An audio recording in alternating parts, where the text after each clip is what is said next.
नमस्कार, मी रुपाली देव हंबर्डे माझी स्वरचित रचना सादर करीत आहे. कधी कधी मनाला वाटतं झालो उगाच मोठे आपण. कधी कधी मनाला वाटतं झालो उगाच मोठे आपण. किती आनंदी आणि समाधानी होते गोजिरे आपुले बालपण. निरागसतेचा पतंग होता, नव्हते कसले काही दडपण. घट्ट मैत्रीचा मांजा होता, होते गोजिरे आपुले बालपण. होते गोजिरे आपुले बालपण. कधी तू मी वादावादी, कधी एका डब्यातून वनभोजन.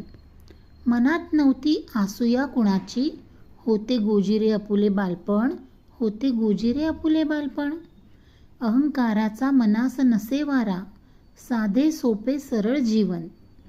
लहान मोठा भेदाभेद नव्हता, होते गोजिरे आपुले बालपण. कधी कधी मनाला वाटतं सुख वेचित होतो कणकण. होते ओंजळीत सुखाचे क्षण, होते गोजिरे आपुले बालपण. होते गोजिरे आपुले बालपण. धन्यवाद.